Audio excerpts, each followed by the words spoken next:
Hello and welcome to the S Word, Rediscovering Stanislavsky. My name is Paul Fryer and I'm the co-director of the Stanislavsky Research Centre and the co-founder of the S Word Research Project. This is the fourth of our ongoing series of webinars in which we explore aspects of the career and the legacy of Konstantin Stanislavsky. Today, we celebrate the publication of an outstanding new book, Rediscovering Stanislavsky by Professor Maria Shevtsova from Goldsmiths, University of London, which is published by the Cambridge University Press.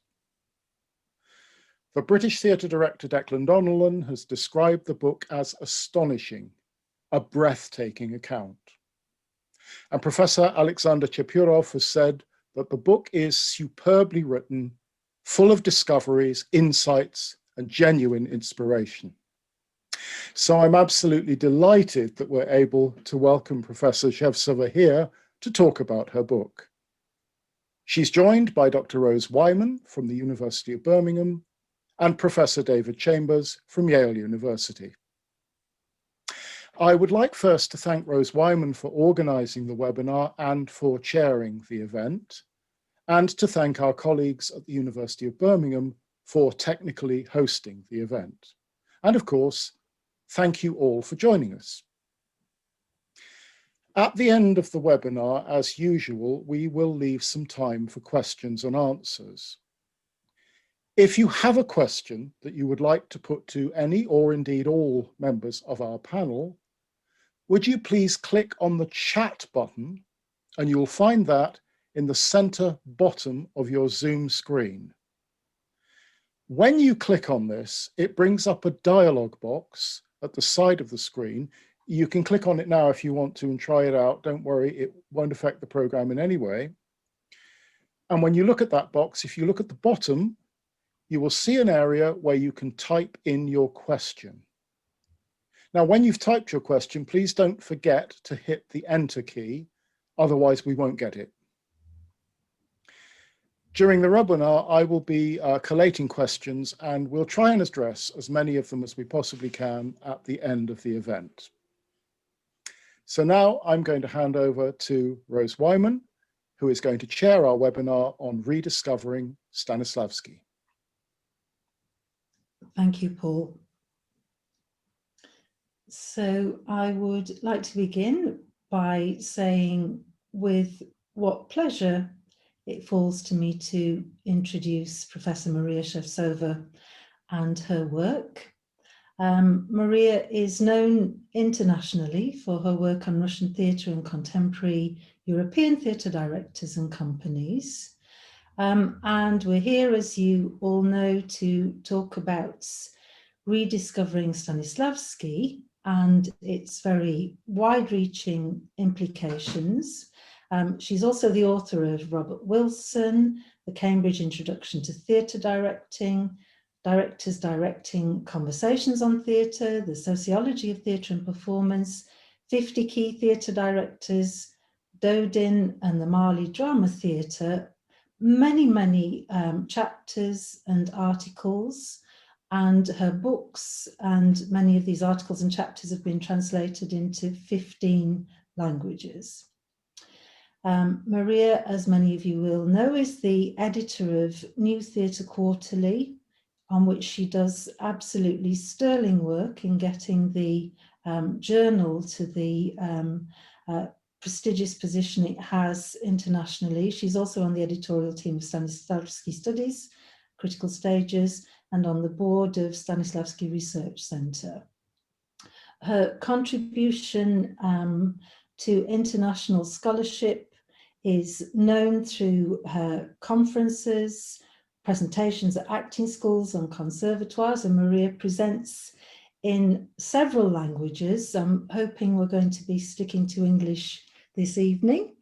And she gives public lectures and has lectured in Russian theatres, many contacts with Russian theatres and with other theatres internationally. I'd also just like to mention how Maria has a career as a lecturer, most recently in her work at Goldsmiths, where she has taught many budding scholars and inspired many young scholars on the Masters in Performance and Culture, which she originated, and as a supervisor of a great number of new projects in her time. And I also just want to mention Maria's foundational work in interdisciplinary theories and methodologies of the sociology of theatre, which viewpoint underpins Maria's entire work, because I think we may be hearing something about that viewpoint this evening. With us is David Chambers, and I'm going to ask Maria initially to present on her book, and then we'll have some conversation, and then David is also going to present on what the book has uncovered for him. So if that's okay, I'm just going to put Maria on speaker view and ask you to present your book. Thank you, Rose. That's such a charming, lovely introduction. And thank you, Paul, for making me feel welcome. Hello, everyone, for coming. I'm very deeply touched that you have found the time and the space in what is a very difficult life for us all during COVID. But you know, it's interesting. When I finished this book, and it came out officially in 2020, though I already had a couple of copies at the very end of November, the one of which I could take with me to St. Petersburg, where I had to present it. I'd already presented it, by the way, in Moscow with no book in hand whatsoever. And that was really great fun. But when I finished this book, I was exhausted for all sorts of reasons. And I looked at it and thought, why the bloody hell did I write this book? And you know what? I didn't have to think very hard. The answer came, because it is a book of great hope. I would hope that in this time of bleakness and death and dying, and our friends around us dying, that we will live in the hope that this book inspired in me, and with the patience, the endurance, and the great faith in life and humanity, also in God, which is not given to all of us, with which Stanislavsky faced what I discovered more and more as I worked on him and his enormous group of people around him, was indeed an extremely difficult life. Now, when I say the many people around him, the book is called ReDiscovering Stanislavsky because there is much we don't know, particularly about the studios that Stanislavsky either helped to organize or that developed under his name in those years, from the first studio which he created with Meyerhold, on which there has been a lot of rubbish written. I'm sorry to say it's rubbish, but it is, which included accusations of Stanislavsky's jealousy of Meyerhold, and that's why he closed down that particular experimental 1905 studio. That was the beginning of 7, what I call 7 laboratory studios, and Stanislavsky used the word laboratory for them. So Grotowski, sorry, eat your heart out. You were definitely not the first. And the other important thing is that in those experiences of the studios, Stanislavsky also saw something that Sophia Tolstoy, Lev Tolstoy's wife, wrote very sarcastically in one of her diaries about how her husband constantly berated her. But she saw that, in fact, all these Tolstoyans who created their little communes scattered around not too far from their house were all having such a hard time living together. So much so that, of course, many of these small quasi-utopian communities dissolved. But what is particularly striking, too, in the case of Stanislavsky and this huge number of people, whom the studios generated, who were involved in the studios, who left the studios, who disseminated the work of Stanislavsky across the four corners of the globe. This what I call enormous network that is in many ways coming back again and again to Stanislavsky, even in our own time. This enormous network indicates that to speak of Stanislavsky is always to speak of the collectivities that assembled around him and with whom he worked closely, and that the laboratory studios, which were so instrumental in the development of the so-called system of acting developed by Stanislavsky, instrumental in being the guinea pigs in many ways of that system. This was particularly true of the first studio. The foci, in fact, of further development and research and experimentation, constantly, in fact, endorsing Stanislavsky's own statement that you could never stop growing. You just couldn't settle on one thing. Chekhov jokes a great deal about this in his notes on Stanislavsky, said, which idiot told you that? Of course, the idiot was you, Konstantin Sergeyevich, but of course, Stanislavsky had forgotten that that was some idiocy he had stated. He had moved on to new paths and new discoveries. So rediscovering Stanislavsky means also getting rid of many myths and legends that are simply inaccuracies about Stanislavsky. I will not talk about them tonight, but you will see them in the book. It also means placing where it belongs at the very heart, the fulcrum of the system, is Stanislavsky's Russian Orthodoxy. This aspect of the system, which is fundamental, I don't think the system could ever have existed without it. This doesn't mean I'm going to turn Stanislavsky into a Bible basher, don't worry, no. But this system could not have existed without it, because you will see slowly as I speak how and why it is the fulcrum of everything that he ever did.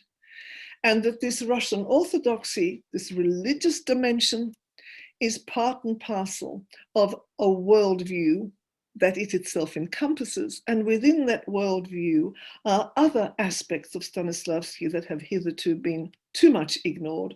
One of them would be what I would call his liberalism. I speak of him as a 19th century Russian liberal, this same liberal who in 1905 fulminated against the repressions of the Tsarist government and the police after the first revolution of 1905, the liberal who did not immediately start casting slurs upon the revolution, who didn't necessarily agree with it because he was not, in fact, a Bolshevik. The only Bolshevik we had in the Moscow Art Theatre at the time was his younger student, Valentin Smyshlyaev. And the biggest Bolshevik, in fact, we had in the theatre world of this period was the great Meyerhold.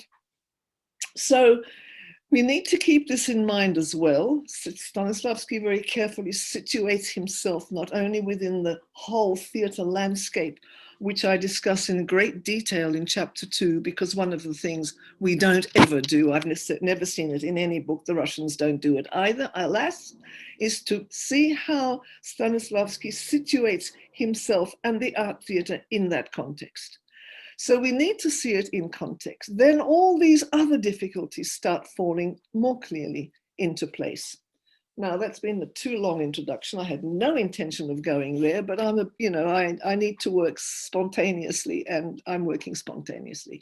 Let me therefore go quickly to the main points about the orthodoxy of Stanislavsky, the religious dimension of that worldview. There is, of course, one other dimension that I haven't mentioned yet, but I'll come to it, is this idea of the humanist in Stanislavsky. It goes hand in glove, in fact, with the orthodox Stanislavsky. If we understand that this orthodoxy is primal for the system, then many of the conundrums fall into place. The whole notion of the человек артист, i.e. the human being actor, hyphenated to show that there is no distinction. The whole notion of the life of the human spirit, and Stanislavsky really means the spirit. He means what Grotowski meant by the vertical, the line going up to the divinity. It makes a lot of sense of why Stanislavsky talks about the theatre as a church.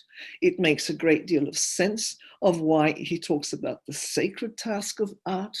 And the first and foremost reference to make in this context is Stanislavsky's very close involvement and growing up with old believers, or schismatic Russian Orthodox believers who married into his family. Mamontov was the great railway magnate who financed the Moscow Art Theatre and had asked Shechtel, who built it for free, the great architect of the Russian modernism. In 1903, that theatre was finished. The old believers crowded and grouped together. My sociological work in the theatre allows me to identify a very specific social group with very specific values, aspirations, dreams, and understandings shared by them to make them a tight-knit social group. And of course, Bourdieu, my old friend Bourdieu, used to speak of, still speaks of in his living writings, of this as habitus. And the habitus in which Stanislavsky developed, the Christian Orthodox habitus in which he developed, is fundamental for the dialogues he had with Mamontov, who was his great supporter and mentor in many ways. Morozov, another believer, financed the theatre.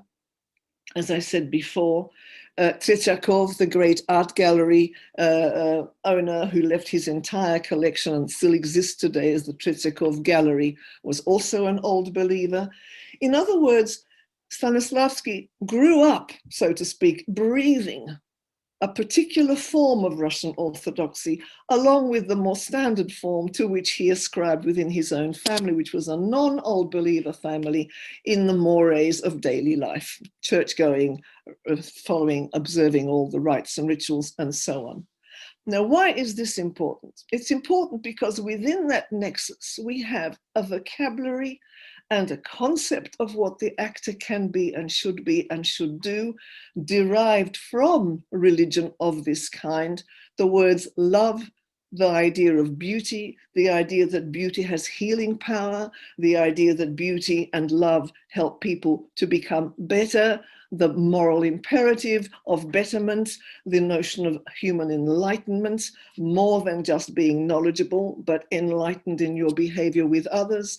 The idea of subornists is the term. Stanislavsky uses the more modern term and the less religiously nuanced term, which is the word общение, for togetherness, for being together, the idea of communion. These words, the idea that everything is in you, it is in your particular nature, природа is the Russian word, the idea that you need to be attentive to others, and so for the actor to be extremely attentive and aware of his partners, and everything happening around him, her, they. So this language keeps coming back in Stanislavsky's struggle to discover what the actor can do, more importantly, what the actor can become.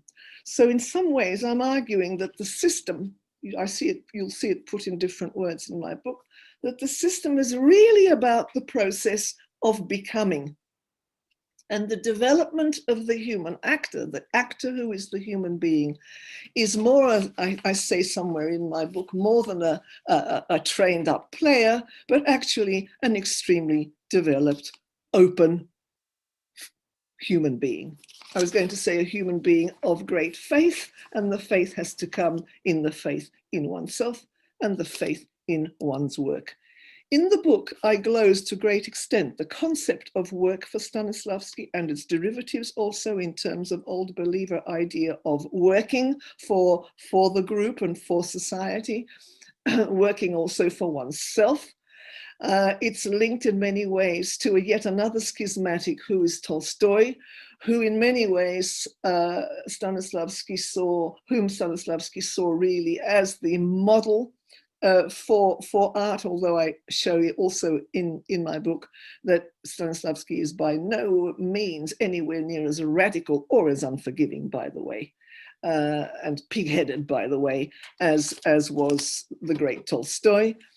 And In this too comes the notion of the freedom, the search for freedom, the actor as freeing. My friend Luke Percival, who I think is a very great director, says he doesn't not particularly interested in Stanislavski, but you'll see in my book, he talks that, yes, Stanislavski liberated the actor. And I thought, look, you don't even know how true you speak. But yes, he did liberate the actor because he developed that actor's freedom. He tried to create the conditions for freedom. In fact, later I'll talk a little bit, I think, when we talk with David, I'll talk about the opera dramatic studio, the last studio, in which that the so-called method of physical action is, in my view, very much an expression of the liberation of the actor from the tyranny of anybody who tells him what to do. In fact, Stanislavski's lifelong journey was to liberate that actor so that the actor was not a dependent, the actor was not constantly hanging on to the director telling me what to do, but the actor would become, as Stanislavski says, the co-creator of the work created between them. And this principle of co-creation is embedded in the very notion of the ensemble theatre, on which I spend a long time, so I won't talk about it here, but it is embedded totally and utterly in all 7 of those studios, the 6 official ones, the first unofficial one, and even in the breakaway studios, which the first studio became when it turned into Moscow Art Theatre 2, with a huge battle over power, of course, and a huge battle over whether they would align themselves with the Soviet state or whether they would try and go against it. Chekhov refused to go with the Soviet state and exiled himself, as we know, in 1928. And that's another myth, by the way, that we have to pay attention to.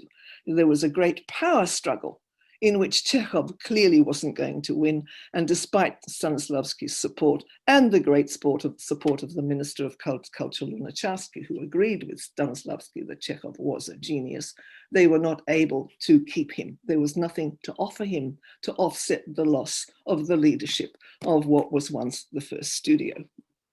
So when we look at the studio and understand the vagaries and the difficulties for surviving, I could kind of kept remembering Tolstoy's remark about how difficult it is to live together.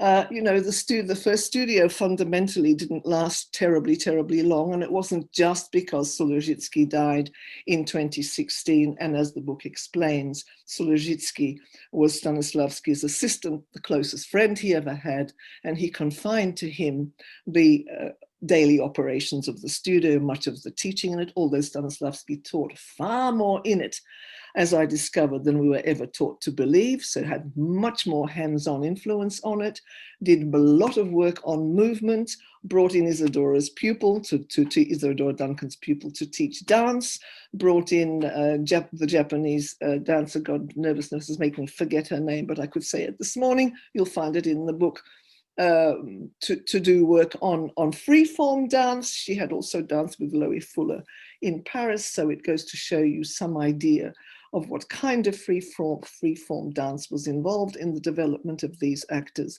All of which is to say that there is far more involved than we know about any of these studios. And I, hunted for every piece of information in the research that I could to open out something like an understanding of what exactly was taught in these studios, how exactly it was taught, where it went, who were the characters who were involved, the teachers, the students in this whole process. And of course, one of the things that comes through again and again is the way in which slowly these little utopian universes, what I call the utopia, or what actually, as Serafima Birman, who was one of the great women students of the first studio, she called this particular first studio a theatre utopia. She clearly didn't have much faith in it from her tone and how she discusses it. But you know what? I'm going to come out and say something that I think I really need to say here because I haven't had an opportunity to say it anywhere else. And that is, it doesn't really matter that the studio didn't last forever. Like the Moscow Art Theatre, I say at the end of chapter 1, didn't last forever, because the sense of hope, the sense of striving, the sense of aiming for something better than your ego, better than your narcissism, stronger than any kind of sense of insecurity you might have, that over and above this kind of faith in something bigger survived in so many different forms. It may not have survived in the studios one by one by one. The last one, in my view, is the closest, along with the fifth one, the one that I call the Bolshoi Opera Studio. That lasted for 4 years before the Moscow Art Theatre went to the United States, so 18 to 22, and it survived incredibly amicably. And what is really so powerfully interesting about that particular opera studio is that the religious dimension, so powerful in all of Stanislavsky's notes and writings, you know, at the beginning of the 20th century, is still there in the time of revolution, breathtakingly so. He says things that we were told, you know, by Cold War propaganda too, I think, that Stanislavsky was terrified of speaking his mind. Well, he certainly wasn't terrified of using the word spirit or God or divinity in that particular studio. And nor was he afraid of it in 1938, at the height, fundamentally, of the great purges. In 1938, there's a fantastic quotation, which I'm going to read to you because I can't remember it by heart. You'll find it on page 103. And this is probably the most important statement we can find anywhere that sums up the notion of the I am in God that I talk about in the book, and what it might mean to be a systems actor. He goes, this is what the teacher says. This is a very important moment of an actor's creative state on the stage. It has its own special name. I am. In Russian, that is "Я есмь." It's Old Slavonic. And great actors, I've always used this, the great Smoltonovsky, whom I had the fortune to know as a young woman, talked about "Я есмь," the moment when inspiration, the subconscious, and your complete and utter presentness as an actor in the role gave you this moment of total, Stanislavsky calls it ecstasy. Think of Santa Teresa. So we've got the notion of ecstasy. So I'm going to go back. It has its own special name, i.e. this moment of the actor's creative state. I am, я есмь по-русски. That is, I exist. I find myself now, today, here, in the life of the play, on the stage. This state is the threshold to another, even more important moment in creativity, during which organic nature, with its subconscious, naturally step into the work all by themselves. I am present now, today, in the moment, with my organic nature, with my particular nature, which has my subconscious, which is, as I say somewhere in the book, the actual, it's the foundation of the development of the imagination, and it meets the superconscious, which is the inspiration, the, if you like, the embodiment of that subconscious and the inspiration all in one. It's an amazing, amazing statement, 1938. And so what am I drawing from this? And then I'm going to really have to stop. What I'm drawing from this is the following. There are many changes in Stanislavsky's work as he goes, but there are some tremendously powerful constants. And the constant, apart from the freedom and the individuality of the actor, who must rely on himself, herself, themselves, something that Gyatsintseva talks about, and I cite her in my chapter 4 in the first studio, didn't really truly understand, and one doesn't blame her. It's hard stuff to get your head around. Can you imagine how hard it was for me to write this chapter? It was probably the hardest thing I've ever written in my life. But it also points to the idea of the I am in the moment, and look at the order, now, today, here, not here today now in the usual system, but now, in this moment, in this minute, I am here and I am being in this moment and I am being acting in this moment. The idea that what Stanislavsky was really fundamentally after was not the isms that everyone attributes to him or the other thousands of isms that we deal with in our daily life. He wasn't interested in isms, he didn't believe in isms, but he was interested in seeing how that actor worked, played, felt, was, and was becoming in the now and here of this moment. And it was that was the fundamental and the most important thing, I think, that Stanislavsky wanted to tell us and leave as his legacy about the actor. It wasn't how you trained an actor to do something necessarily. Of course, he believed in the technical training. He believed in the exercises. He worked with the exercises.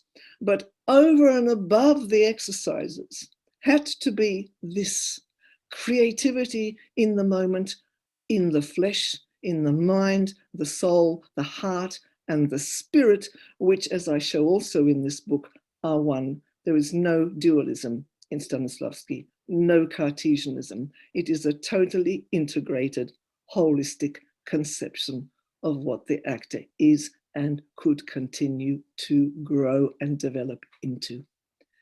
Okay, I've gone over my 15 minutes, Rose. I'm terribly sorry. But this ain't fish and chips, this material. Really, it isn't. So maybe to have taken that extra time means I can speak less later. Yeah, no, thank you, Maria. That was a really wonderful synopsis of the huge ideas that the book embraces, and a really very, very compelling summary of your insight into Stanislavsky and the basis for the whole of the work and its importance to us. You've said that the exploration of Stanislavsky's orthodoxy was key, and why that's so important. And David, in a little while, is going to kind of engage with that and his response to that and what it's meant for his work and his students' work. But before that, I'd just like to pick up and ask you to amplify a couple of things on different matters that I found very, very intriguing in the book. Mm-hmm. So you said at the beginning that your book is a book of hope. And at the end of what you've just said, you've brought us to this now, here, today. So I take it that you've written it as a book of hope for those of us now, here, today, who engage with Stanislavsky, with creativity, with theatre in all sorts of ways. You may want to expand on that, but just a slightly more historical question related to that. Stanislavsky developed this hope, as you explain, in his upbringing with these utopian communities. One of the kind of qualities, along with the ideas of beauty, healing, all the rest of it, this sense of hope and searching that informed him as a human being and informed his work. And I'd just like you to expand a little more, if it's okay, on how that hope sustained him in the terribly difficult time he had after the revolution, in maintaining and working to his vision, and in the situation where his fortune was taken away from him, and there were all sorts of very, very difficult situations. And one of the things that you explain in the book is that Stanislavsky wasn't naive politically. Perhaps what you're suggesting is that his response, his ability to cope with these events and to keep going and to develop his work, was because of the qualities that he developed early in life. So a kind of another way that the worldview was integrated and sustained. So would it be okay just to say a little bit about that? Yeah, actually, I'd like to say a little bit more about the political situation. I think it's fundamental and crucial. And I actually love my second chapter. I've never talked about it, but I really love that chapter, precisely because it's about politics. But let me just say one small thing. Hope is my word, and I didn't write it with a sense of hope. And I didn't write it for us now today here to give us hope in this terrible, ghastly COVID time. That happened by itself. That happened at the end. Only at the end, when I thought, why have I written this book, did I realize it was a book of hope, because it was a book of hope for me.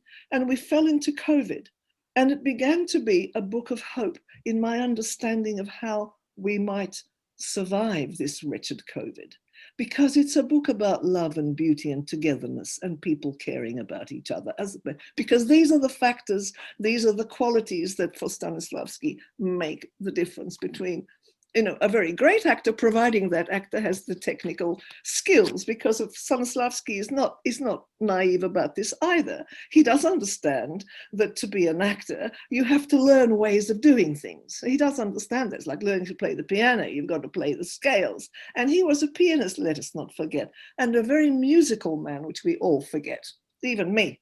You know, I had to really pull myself together as I was writing and remember how musically gifted he was. He sang. And all this stuff to do with breathing in orthodoxy is something he knew from church. Liturgy, for God's sake. Breathing is fundamental to that singing. So it was also fundamental to him as a bass baritone. I didn't realize he was a baritone. I thought he was a tenor in all my, you know, stupidity when I was younger, if I ever bothered even to think about the fact that he actually sang. But you see, all this is part of a habitus, if you like, a way of seeing and being as a human being within a social group. But we don't have to stick with the sociological understanding of all this. We can just simply say that I saw it at the end as offering us hope because of the fortitude and the human qualities. But he wasn't so much interested in talking about hope. He was in many ways, you know, he was an artist. He was a practical man. He was not a monk, and he wasn't a philosopher. He was a doer. He was a practitioner, and he took this very seriously. And this meant that what kept him going through the grim 20s and even grimmer 30s was tremendous patience. I used this word before: patience, endurance, courage, faith. Faith is the word to use for him rather than hope. The hope might come later, I don't know. But faith, certainly he lived with that faith. And it helped him possibly, I don't know, you know, I didn't know him, couldn't discuss it with him. It helped him possibly to live through some of these very traumatic events, because his own life was so traumatic. Apart from losing money, you know, money is only money, but he lost his brother and 3 nephews who were shot in the Civil War. He lost many other branches of the family who had actually gone against the revolution and who were shot. Some were sent to labor camps, some disappeared without a trace. There's a family trauma here that I don't go into very much. I just mention it in passing so that my reader can understand that we are really dealing here with the life of a human spirit. What kept Stanislavsky going, I think, the faith in his work, the faith in the theatre, the belief that the theatre had a very important social purpose, and part of that social purpose was its moral purpose. It's also why he writes about ethics and discipline. And I include that in the systems chapter, notice, not somewhere else. I see it as part of the system. So it's all this, but also something I hadn't talked about. So thank you for the question that allows me to say it. The Tolstoyan nonviolent resistance. It clicked in every time. Stanislavsky could have blown his top and done something that he might have regretted. He stepped back and he passively resisted. He was a Tolstoyan, and I say somewhere, the Tolstoyan in him saw him through. He didn't take sides against the revolution. I don't think that was out of a marvelous instinctive sense of self-preservation, not at all. I actually think, because right at the beginning, he did not, in 1905, definitely thought that revolution was the right thing to do. So there was an understanding, a very powerful sense of social justice having to be done in Stanislavsky. And that's part of the moral backbone of the old believers. I discovered, talking to Dubimov a long time ago now, he was from an old believer family. And I also discovered that he was a student of Kedrov, for heaven's sake, the same Kedrov who in the book refuses to use the word soul. And I also discovered, guess what? Kedrov was actually the son of an Orthodox priest. So what kind of silly game was he playing? He knew perfectly well what the word soul means in Russian Orthodoxy. It's not rocket science. So it was this capacity to step back, to think, I don't believe in violence. I will not take up arms. You know, his brother did, but Stanislavsky wouldn't. The one who was shot, I mean, in Crimea. I will not take up arms. I have my task. And I think it is this sense of task, zadacha, his God-given task to work in the theater and develop the theater, because the theater was the source of good. The theater was the source of good, and it would create good. I think this helped him enormously to survive the family trauma, the personal trauma, the national trauma, because from whichever side you looked at the revolution, I'm a great fan of Meyerhold, as you know, whichever side you looked at the revolution, however absolutely dogmatic and in your face, Meyerhold might have been those marvelous Tretyakov plays that he stayed, Raw China in particular. Stanislavsky didn't really find that very important. He was much more dogged in his understanding of the theater. He worked in the long term. He didn't work on the showy, in-your-face level. I love Meyerhold, so this is not a criticism of Meyerhold. But he also understood perfectly well that the only way to survive violence of any kind was to step back from it and to not participate in it. And that is Tolstoyan. That is Tolstoy's credo through and through. And don't forget, Tolstoy had a massive influence on Mahatma Gandhi. I refer to Gandhi in the book. But while I was writing the book, I also thought of Martin Luther King. Martin Luther King, who was a Gandhi follower, who believed in nonviolent resistance, who, remember the famous speech, I have a dream. I have a dream. And the dream, if you look closely in social terms, between the dream of Martin Luther King and the dream of Stanislavsky, is a dream of fraternity. And it's not very different. I think, you know, had Stanislavsky known Martin Luther King, he would have said, here is my brother. So that's only conjecture. That's a kind of part of my private little dream world that I had about Stanislavsky's significance for today. But I think that is really of great significance for us today, over and above the sense of hope, is the sense of social justice that really powered a great deal of Stanislavsky's work without looking like an obvious political stance. That is the whole point. So while people were sniggering, you know, a lot of the stuff I read on Stanislavsky was kind of sniggering about his liberal humanism. Well, you know, I grew up with people who taught me to despise liberal humanism. I grew up in France with all of the people who were the postmodernists and the anti-humanists. But frankly, I didn't buy it. And I didn't buy it partly because I thought to myself, well, what is the price of a human life, for heaven's sake? The price of a human life. A human life is a sacred life. A black life is a human life. And a human life is a black life. And we know what happened, 9 minutes of a policeman who did not know that a human life was sacred. And that is faith, Rose. And I think it is that, if we're going to talk about the man rather than the social political context so much, is what kept him going. there's a lot to say, of course, about Stanislavsky's correspondence with Stalin, about how he stood up to Stalin, how he defended the days of the turban in 1926 onwards, the cat and mouse game that Stalin played with Stanislavsky, the way in which Stalin co-opted Stanislavsky and the Moscow Art Theater's works for socialist realism. I discussed this in detail in my book. All these things were part of what he had to somehow deal with.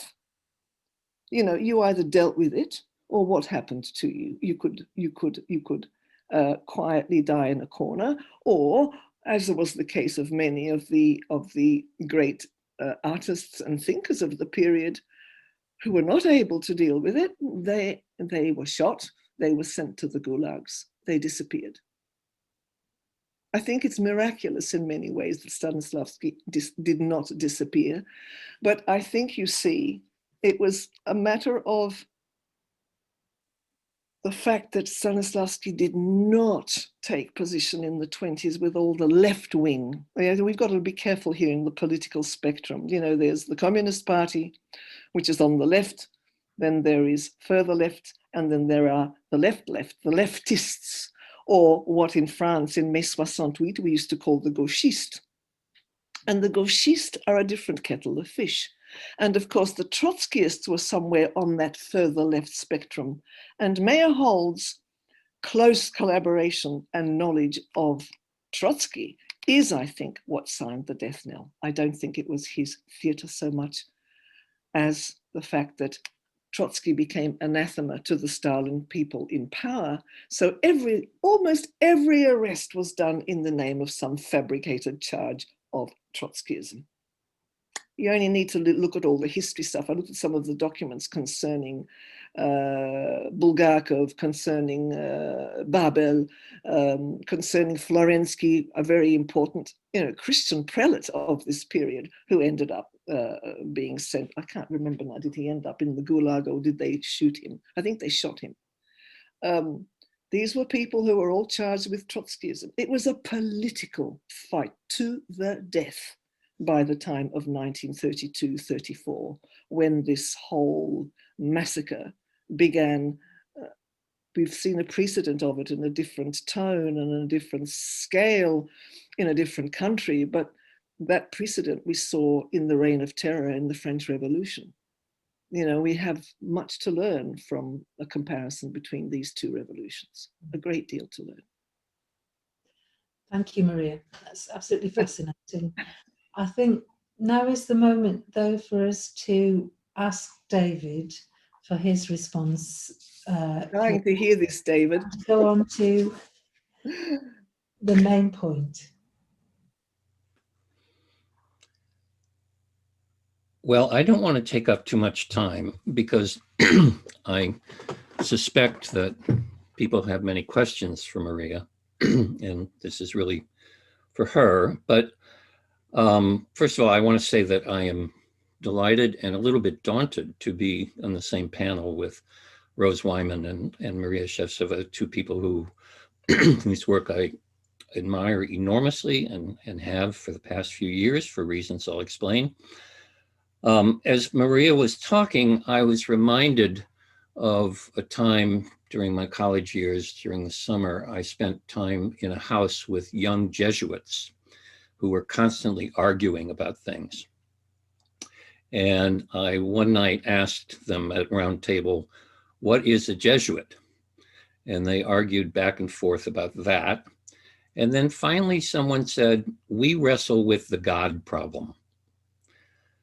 And here in Maria's book, we're wrestling with the Stanislavsky problem and the God problem, and they're interrelated. And for me, that was revelatory. I find with my students now that, and this may not be universal, but it certainly is pervasive in the world I've walked in recently, that Stanislavsky stock is very low. Here's some terms that I've collected from students as they spoke. Stanislavsky, an annoying necessity, old and in the way. It's more white patriarchy like Shakespeare and Chekhov. it's spinach, it's old milk, it's boring. It's my belief, if we can talk about faith, that anyone who picks up Maria's remarkable book will not be able to say that ever again. This is a landmark in our understanding of wrestling with the Stanislavsky problem. It is clear, it is lucid. It certainly has a point of view and a perspective, which is validated entirely through the book. I actually shared some of those feelings when I was younger. I possibly read An Actor Prepares in college, but I certainly ignored it. By the time I went off to graduate school, the system was renounced and denounced. Strasbourg was frozen out of our studies. We were told, don't go there. I particularly took an interest in Brecht and Meyerhold, and that led me over time to contemporary Russian avant-garde directors. Through that, I got to know Maria's work through these two remarkable books, 50 Key Theater Directors and the Cambridge Introduction to Theater Directing. And actually through a Meyerhold project taking place in St. Petersburg at the Academy, I was introduced to something I'd never heard of called analysis through action. And that led me, of course, down the chain. Maria talks about looking backwards from contemporary directors and discovering, if you will, the DNA of Stanislavsky in innumerable contemporary directors. And she'll, I suspect, talk about that later on, and I hope she will. But moving through my own looking backwards, I discovered you cannot understand analysis through action, which is a very potent and powerful way of working in contemporary theater, without understanding something about the system. And that led me off to the Stanislavsky problem. What is the system? How does it work? It came to me that the system, as Stanislavsky himself was very dubious about the word, very ambivalent about the word, is the wrong word. Mm. It's not a system. A car is a system. A refrigerator is a system. There's a solar system, which is an open system because we're still discovering things. I think what Stanislavsky has is more a theory, but a theory about what? A theory with a set of principles about, finally, faith and revelation. That's where it's all going. That's where Ya Essen comes in, which is a state we know. We've been there. We've been on the threshold of the subconscious. And as we've slipped into the subconscious, where our imagination and our intuition lives, we've felt some connection with the divine. This finally, I began to understand when I looked back to one thing that did interest me in my student days, which was Grotowski's work. But Grotowski's work, as I read it, was filled with practical exercises, etc., but he kept returning to phrases, Stanislavskian style phrases, like the life of the human spirit. I had no idea what that meant. Mm. What Maria solves on page XI, we're still in the Roman numeral section of her book. The penny or the ruble or the pound or whatever it is dropped for me with this sentence, which I'll quote. A worldview which underpins the system's practical purpose and is rooted in Russian orthodoxy. Underpins the system's practical purpose and is rooted in Russian orthodoxy. That sentence alone requires a review of the system. It requires knowing the system in a very different way than how it got to America. What we got to America was fragmented very quickly, broken up among a bunch of teachers, 4 in particular, 2 in particular within those 4, meaning Strasbourg and Adler. And as Harold Clurman once said, if you took all the Stanislavsky teachers in America, people saying they teach Stanislavsky in America, and you put them together, you might have the system.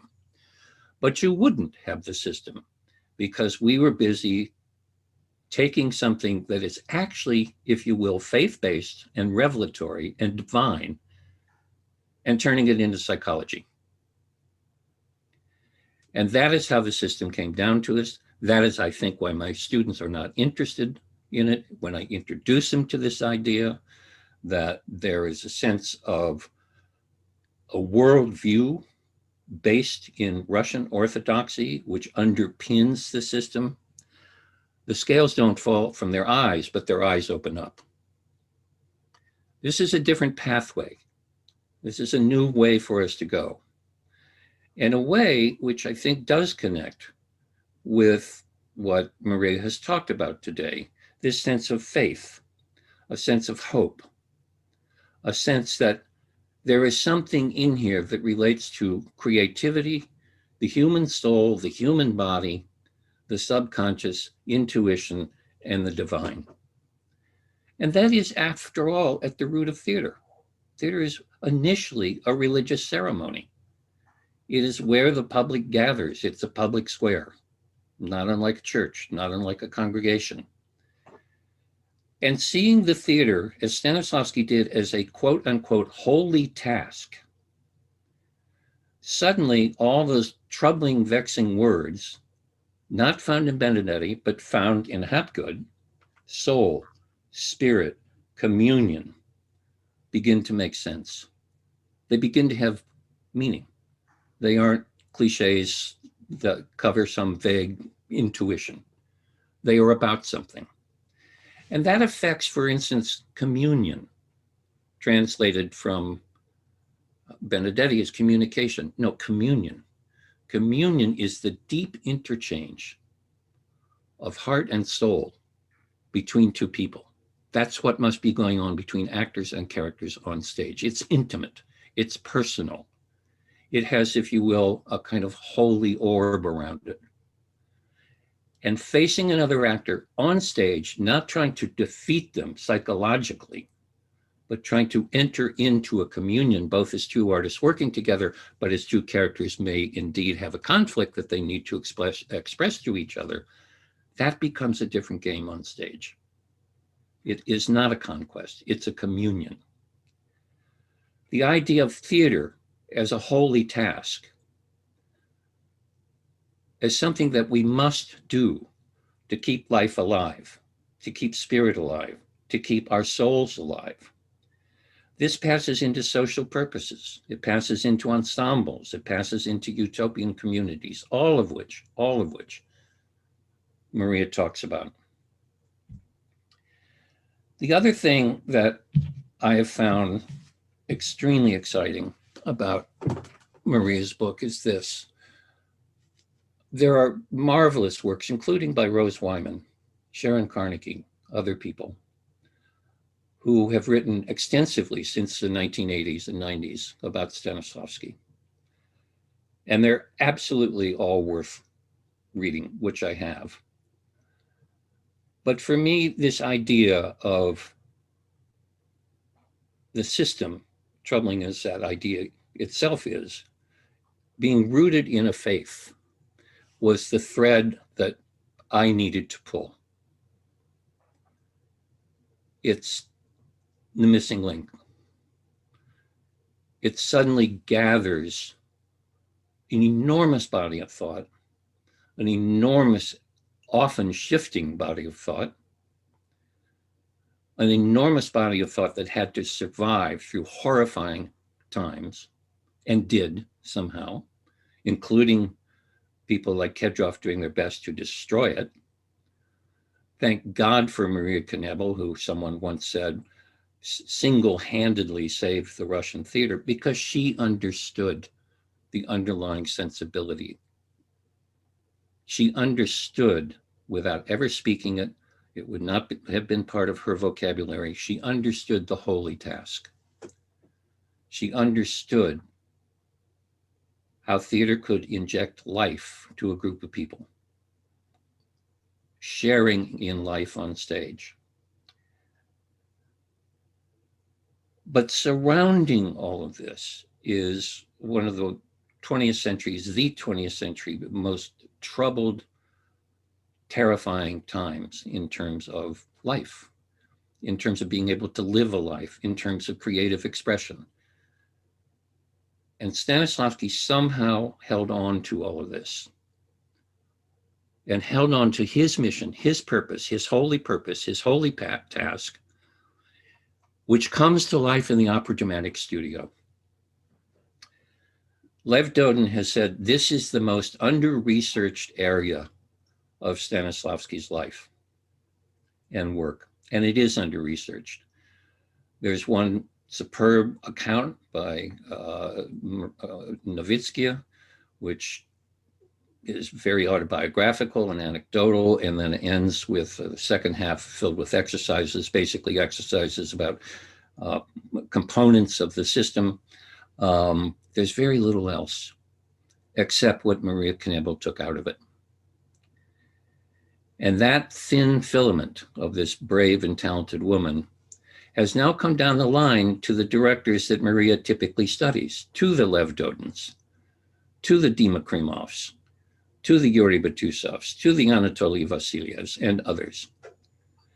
So the DNA chain from Stanislavsky through Knebel, through Efros, through Tostenogov, down to the contemporary, if you will, elder avant-garde, is right there. It has a life. It gets through the worst of times. It transforms itself as it comes through history. And so now, Maria, as she says, looking backwards, goes from those contemporary directors who she knows so well and writes about so well, and takes us back to the root cause, takes us back to rediscover Stanislavsky, which certainly from my point of view is a necessity. It's crucial. Our theater right now, particularly as we come out of COVID, is in the quandary of where do we go from here? What do we do? How do we do it? Unfortunately, most American actor training in this country has boiled down to one simple component of the system, which Hapgood calls units and objectives, also called bits and tasks. That's what's taught. What was your objective?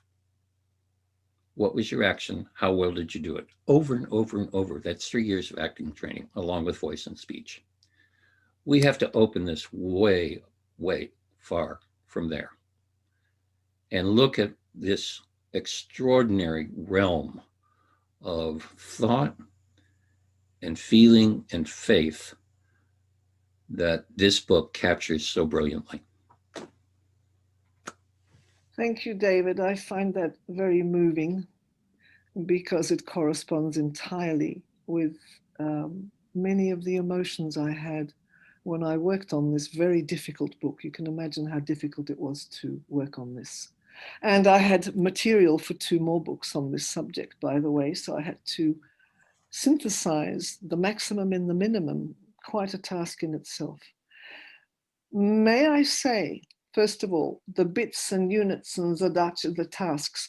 Zadacha in Stanislavsky, I've checked it again before today to make sure I didn't make a mistake, because the mistakes made are so many that they are perpetuated and perpetuated ad infinitum. Zadacha is not an objective. You have a zadacha, you have something to do. My zadacha is to prepare the evening meal tonight. It's not my objective. It's not my problem. It is what I need to do. That is the task. If you like, that is the holy task. That is the sacred task, because that task will require commitment, thought, care. This is what comes into creativity. So for a start, that needs to be really knocked on the head once and for all. Really, it's serious. That this should, to this day, be discussed as an objective or as a problem. Problems might arise in how you seek to cook your meal. You might discover you've run out of, I don't know, a tin of tomatoes for a pasta. That's the problem. You've got to go and get it. But the zadacha is to cook the blooming pasta. That's what it is. So apart from pastas and tins of tomato sauce, Or if you did it properly, you wouldn't be using any tins of tomatoes. You'd be making your own tomatoes with your ripe tomatoes, but it's too cold in Britain to do that. So we have to put up with the tins. But we don't have to put up with tins in Stanislavsky. So Novitskaya, I'm glad you mentioned her. She's a vital figure, and I speak about her a great deal, particularly in my director's chapter, because what I haven't said, but which you will see, those of you who read it, is the chapters cross-connect. I talk about the Opera Dramatic Studio in chapter 4 on studios. It comes with a huge bang in the next chapter when I talk about Novitskaya teaching Romeo and Juliet and working through the exercises. There are plenty of exercises in Stanislavsky's notes, tons in all kinds of archival stuff. Novitskaya reproduces exactly what she did in the studio with him, and he was always there watching because he was, in a sense, training her. He was the director pedagogue, training her, teaching her how to be a director, not an actor, a director. He was teaching Knebel how to be a director, also in that studio. And it wasn't in a pre-kind of period. I read somewhere recently another piece of nonsense, i.e. that in the archives there is a whole lot of stuff on the Opera Dramatic Studio, and you don't have to really read the accounts from Knebel or anybody else on Novitskaya. I think you do have to read Novitskaya, because you know, these are accounts, everybody stops on the accounts, but they don't read the archives. I read those blooming archives. I read exactly the pile of same papers as this person had. And my immediate response was, but no, there wasn't to the claim that there was an intensive training period before working on the roles in the studio. It's utterly not true. There was no training period before. The training was in working on the roles. It was doing them, not talking about them or having classes before, but learning together on your feet with them. And that is fundamental. So it's fundamental to read people like Novitskaya to see which exercises. It's fundamental to read Knebel to see which exercises. In my book, I give loads of examples all the time. I try to be as specific as possible. First studio exercises are excellent for teachers teaching Stanislavsky today. I'm sure, David, your students who think it's boring old milk or whatever, would actually find them very interesting, because they are very exciting, some of those exercises. And the so-called group writing with your bodies, as I put it, with your nerves and flesh, as Stanislavsky puts it, that took place in the first studio. Gorky described this as collective writing. Well, it was with the body, but on your feet and doing the work. It's tremendously exciting. Here is all of the 20th century in its devising and improvising. Here it is on a plate for you. So, you know, I don't know. I don't teach acting, as you know, and I'm really saddened that for an acting teacher, it might be so uphill as it might be for you. But I suppose you have to find your path through this, and you would have to say there are exercises. The exercises are part and parcel of this system. Stanislavsky was stuck with the word. He didn't like it. He got stuck with it. But it's really, you know, all we need to do is talk about actor development. That's the system. Stanislavsky says there's no such thing as the system. Well, excuse me, you spent your whole lifetime working on a system. No, he says, there's no such a thing as the system. The system is in the individual actor. I can work with that individual actor and take out from the individual actor that actor's creativity, because we are all born with creativity, he says it black on white. There's a very powerful egalitarian sense in Stanislavsky. You know, the more I worked on Stanislavsky, the less I could buy this idea of the grand patriarch. I think that's the myth making that surrounds Stanislavsky. It's the myth making in the Soviet Union, but it's the myth making in the United States. It's in the myth making of all the people who had to make a buck and survive by teaching Stanislavsky as they left Russia or went somewhere else or went into other layers. We understand all this. It's the necessities of life. Now, we don't have to judge. We just say that's the necessities of life. But if we're going to do anything sensible with Stanislavsky, truthful, integrated, honest, sincere, not opportunistic, but truly sincere, then I think we can find tons in all this material from which to start and say, well, all right, it's you and your individuality. Now let's see, what will you do with this? How would you play it? Not, you wouldn't even ask, how would you play? You'd say, play it. Stanislavsky wouldn't do much talking. He'd say, play it. And that was, of course, the final freedom that he got when he got away from Neverovich Danchenko and all the rules and regulations of running a huge company. Finally, he was free in those last years, from about after his big heart attack in 28, 30, 31, 32. Finally, he was free in that last 8 years of his life. Can you imagine a whole life of struggling for that freedom, to be the artist that he wanted others to become? Now, finally, one last note on the contemporary directors. We have to be careful here. Knebel can't become a catch-all for everybody. She taught Efros and she taught Vassiliev. But Vassiliev owes as much to Stanislavsky as he owes to her. And she, in fact, I would argue, this is probably contentious for some people, but I've got to be truthful to you all here.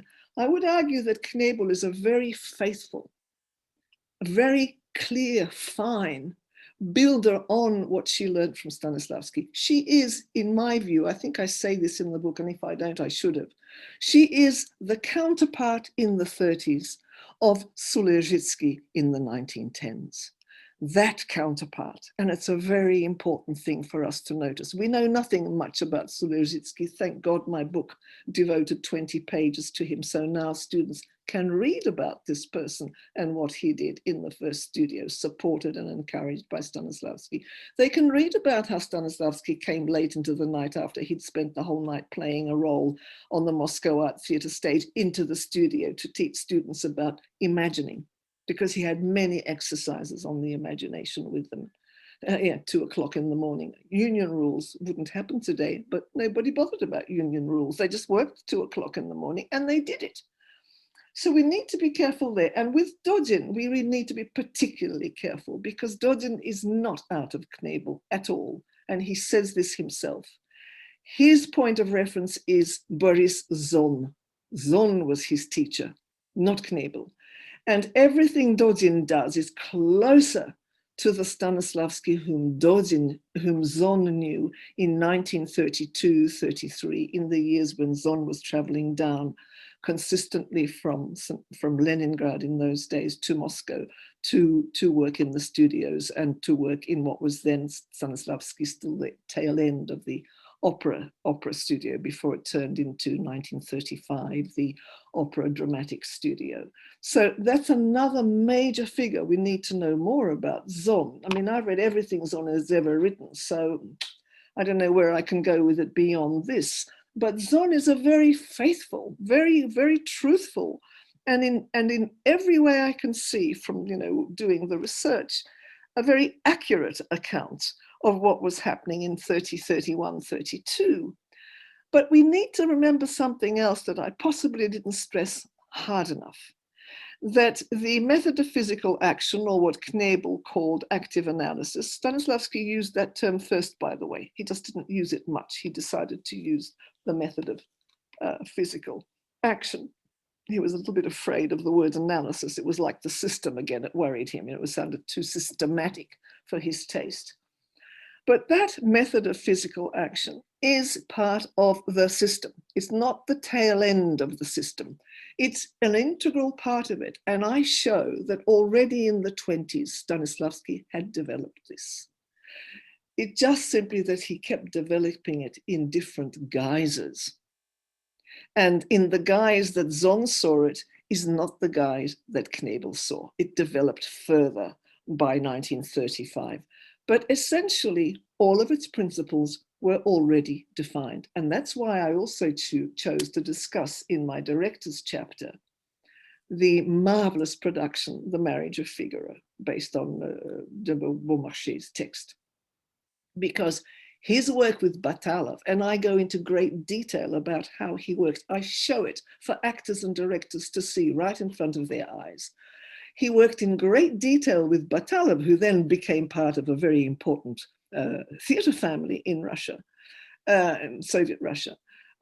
he worked with Batalov very closely for a number of years on that particular production and on that particular role of Figaro. And it is an eye-opener, that entire sequence of work with this actor. It's an absolute eye-opener, because there it is, the method of physical action, completely and utterly spelt out for us without the name tag, which is of course the best way to do things, is you don't name the blasted thing, you just do it.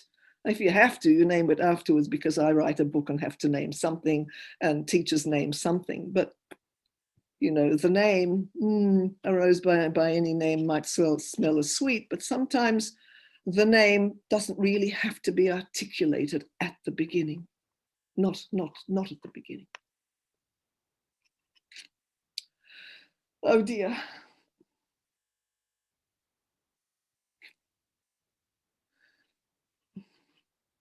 I'm sorry about that. I had to say it. It was really important. It was really, I really felt deeply in my gut how important it was. But also something I haven't talked about is how important emotion is in Stanislavsky. It's not just, you know, affect, although affect covers emotion and feeling and sensation. Sensation and emotion are crucial to the system.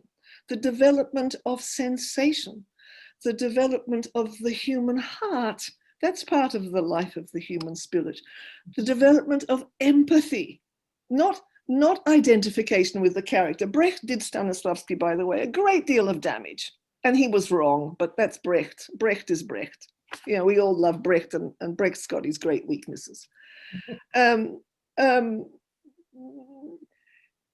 It's the capacity to feel for, sachuvstvovать, we say in Russian, to feel with somebody. It's got no sense of de haut en bas, you know, of patronage in emotion. It's feeling with sympathy. It's empathy in the best sense of the word. Sharing the pain with somebody. And acting, Stanislavsky argues, develops that capacity in human beings. And the theater develops that capacity in human beings who come to watch it, because the empathy happens not between the spectator and the character. It happens between the spectator and the actor. That's where the empathy is. That's where the connection is. That's where the soul-to-soul connection lies. On this I could talk for another hour and a half, but I'm going to spare you all. You've been really very sweet to let me say so much. Thank you. Thank you, Maria. Absolutely fascinating. I think Paul is perhaps ready to come back now, because I can see that there are some questions. Yes. Thank you very much. And thank you. That has been absolutely engrossing. I'm sure, like me, most of you have been making notes furiously. I only hope that I can read my notes later on and understand what I've written. Well, I was making notes too. I'm going to have to ask you, are you going to keep this recording, aren't you? Could I have a yes. recording of this for myself, Yeah, so I can learn from myself? The recording will go onto the website, Maria, so you can, whenever you like. We have a few questions. We don't have a great deal of time, but I will run through them as quickly as I can. Some I think may be fairly brief, and others a bit more complex. A very quick one to start with, really.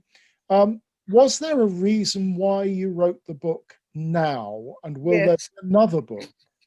Yes, there was a reason. There were actually many reasons, and one of them was, as a specialist of contemporary theatre, working not only with Russian directors, but I mentioned Luc Perceval, who is a Belgian, Peter Sellers, who's an American, Robert Wilson, who's an American, Ariane Mushkin, who is French. I worked closely with Giorgio Strehler. I've watched so many of his rehearsals, and some of it is written into my book on directing, and he was Italian. What I'm saying is that with all this experience, and Stanislavsky, like Brecht, were the two names that constantly, you know, floating around my universe, I kept listening to what people were saying. I think there's something wrong here. I don't understand this. I don't believe it. I ended up doing a Stanislavsky. I don't believe you. I don't believe it. That can't be right. I think after about 20 years of that can't be right, I decided, but there were more immediate pressing reasons, which I don't really want to divulge publicly. I decided that I'd had enough, that I also had enough of listening to stuff that I thought was really utter tosh, like a lot of Cold War stuff I kept hearing all the time, which I know was wrong. I mean, how do I know? It's because I've studied the 30s very closely. I started studying the 30s in Europe and Russia way back when I was still a student. One of the great advantages of being multidisciplinary like I am and working in a multidisciplinary way is I could draw on some of these resources that I had. I'm not saying I understood what I did. I actually think, my goodness, how stupid I was all those years. Yeah, how utterly, totally and utterly unformed I was. But, well, maybe by now I'm beginning to get an education. And the second half of that question, is there going to be another book? Oh my God. Am I going to be alive tomorrow? This is COVID time. I'm grieving for a dead friend. I'm very aware of the fragility of life, really very aware of the fragility of life. I carry a long history of fragility of life and awareness of it through my own family. I don't know is the answer. Would you like me to? Is that what is this person who is asking this question suggesting I do? I think the general feeling is that you have a lot more material that we would like you to share with us. Let's move on to another very quick question, a short question. Yeah, thank you. How much was Stanislavsky influenced by Demidov? I don't think much at all. Demidov was his son's tutor in gymnastics. Son Igor was a tubercular patient, very ill. They thought he would die all the time that he was young. That's part of Stanislavsky's personal trauma. Stanislavsky partly undertook making those damn dollars, as he called it, in the United States in 1922, so he could pay for his son's cure in Switzerland, which were the only place in the world where they had the right doctors and the right treatment and the proper air and all the rest of it. Demidov was very closely involved with Stanislavsky in the fourth studio, by the way, which I had no time to talk about, but read my stuff on it in the book. It's interesting. It's short, but it's interesting. And we don't know much about it. I just about covered every single document I could find in the entire country on the fourth studio. And Demidov very much disapproved of Stanislavsky's rationalization of how you taught an actor. He just thought it stifled creativity. I think in many ways Demidov was absolutely right. We saw a case of it when Stanislavsky himself suffered terribly from actor's block and almost had a nervous breakdown, and that was 1918, playing a role that he'd played before as a young man when he was doing the Society of Art and Literature. He cracked, and he cracked because he was too busy, I think my theory is, too busy analyzing himself as he worked. So, Demidov has a point. You can't be analytical while you're doing the work. You can be before or after, but not during. Stanislavsky made the terrible mistake of being during. And every role when he was analytical during, he flopped because his intuition wasn't working. His reason kicked in. What should have kicked in was his heart, soul, and intuition. But yeah, by the way, Stanislavsky stresses the importance of intuition. It's key to his understanding of what develops an actor. An actor has to be free to follow their intuition and not what the teacher suggests. Thank you. Which is very modern, a very modern approach, by the way, I think. So no, I don't think so. I don't think he was influenced by Demidov much at all. No, I mean, there possibly will be claims made about this, but not. I've read Demidov carefully, thanks to my friend Andrei Malaev-Babel's book. I was also able, he helped me to get the Russian text, so I was able to read the Russian text because I don't trust translations. I don't think so. Sorry, Andrei, if you're going to argue differently, but this is as I stand now. Maybe in 5 years' time, when I grow up a little bit longer and a bit more and become a little more intelligent, I might be able to answer that question better. Thank you.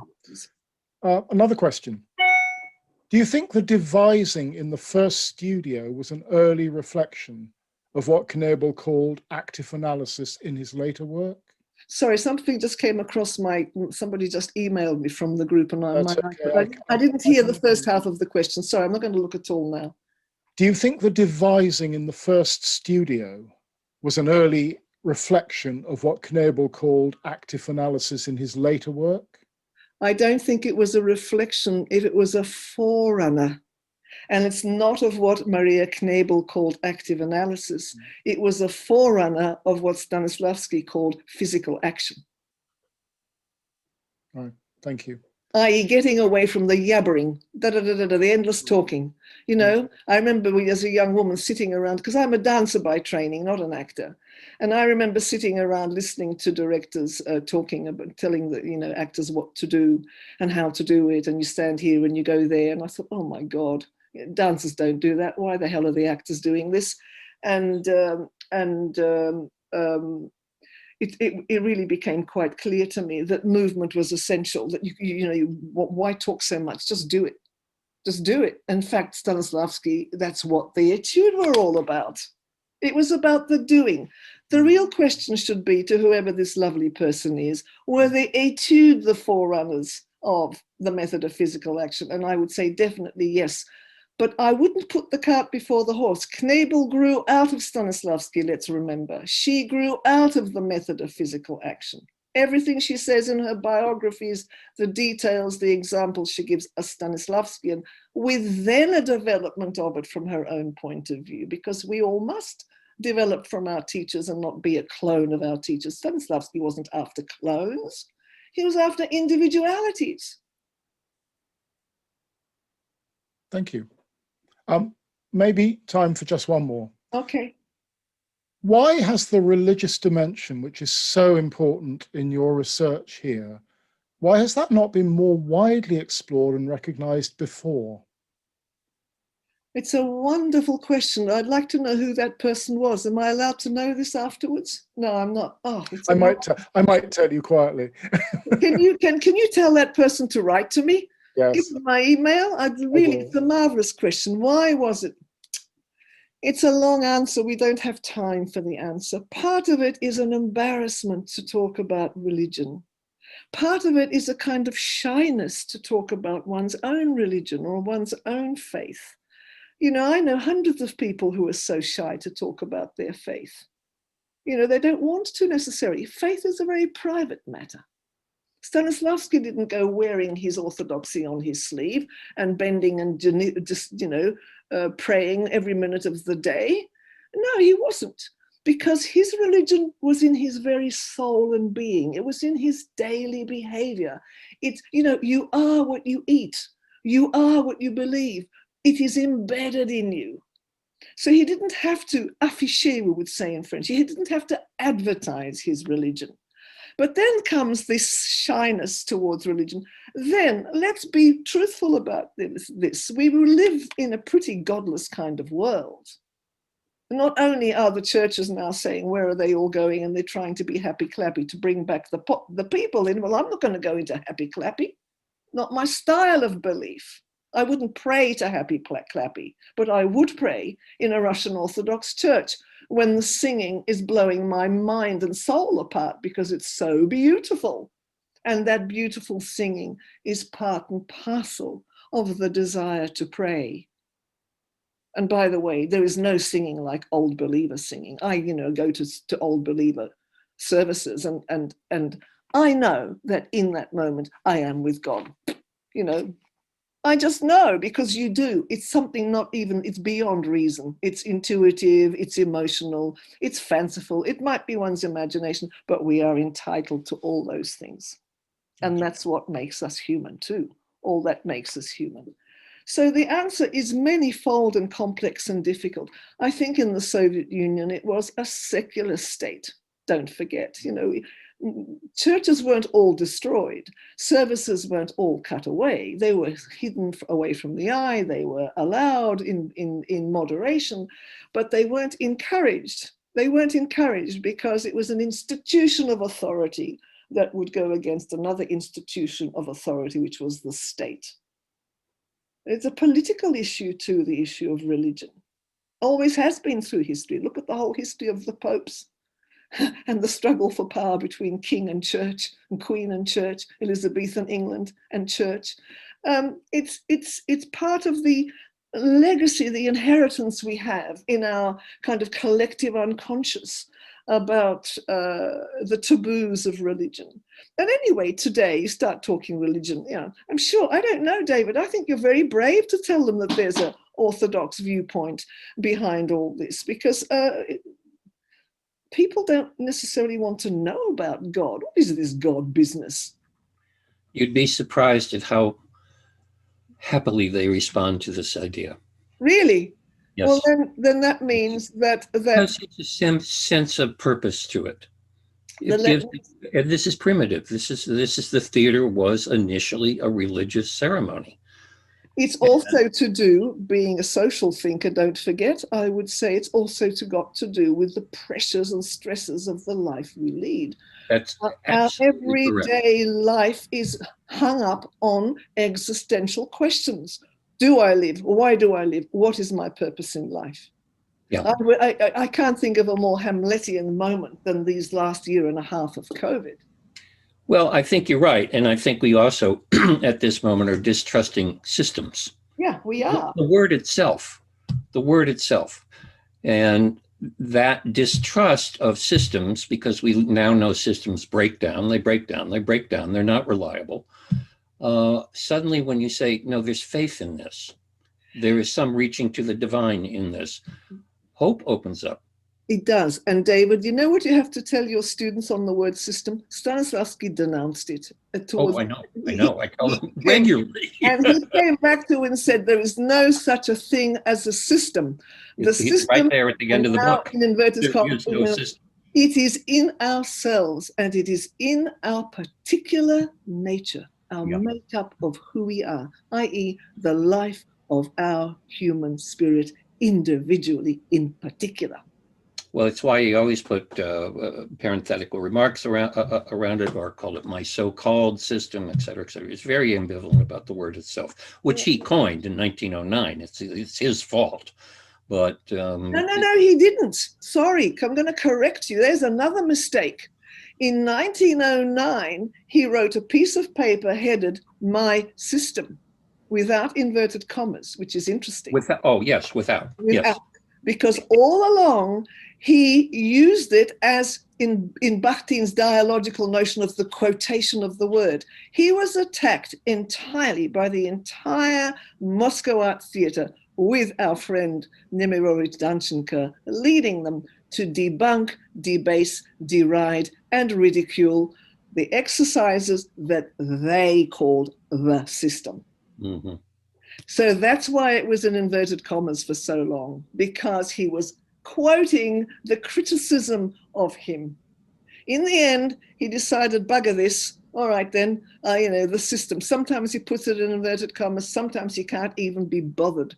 But he knows perfectly well exactly what I just said. It's in us. It's we and how we create the creative samachustvia, as he puts it, the creative spirit and vitality in every human being that is channeled into the formation of the actor. It allows it's not rational and it's not mechanistic. No, it's imaginative, it's emotional, it's empathetic, it's attentive to others. It's an attempt to create that communion with others. I'm surprised by what you said about conflict. Stanislavsky never talks about conflict on the stage. You are flowing into somebody else. He doesn't seek conflict. That must be a Strasbourg thing. I don't know. It's actually a Tostanogov thing. I said, well, I don't know. Tostanogov used it in terms of dramaturgy rather than in terms of actually relations. It was the idea that you needed the conflict in the structure of the production.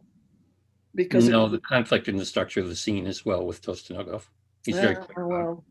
All right, then, let's agree to not push this one any further. Exactly. We're way down the road now. Yeah, I fear that if we go further down this road, we'll be here for another hour and a half. Thank you very much indeed. I think Wait till I talk to Marie about the method of physical actions. A phrase he never used. He said line of physical actions or physical actions. Methods Kedrov. No. He did use it. He did use it. I'd love to see where, please. Boris Zon quotes it as method. I've read Zon. I didn't see it there, but that's okay. Paul, you better shut us up now. I'm going to do that. It's not just Kedrov. And by this stage, Stanislavsky really didn't give a toss. Well, that's the main point. He didn't give a toss. A method, system, forget it. I know what I'm doing. This is what I'm doing. He spoke about the line of physical action in the way the whole production was being constructed. So he would talk about the line of physical action for one obraz, not character, but the figure, the obraz, the line of physical action for another, and the line. It's a compositional concept, the line of physical action. Sorry to correct you like this, but it's very important that we understand it is compositional and dramaturgical, because there's a lot of confusion over that as well, about the dramaturgical structures of Stanislavsky's artistic work. That's why it's so interesting to study him as a director, which. It's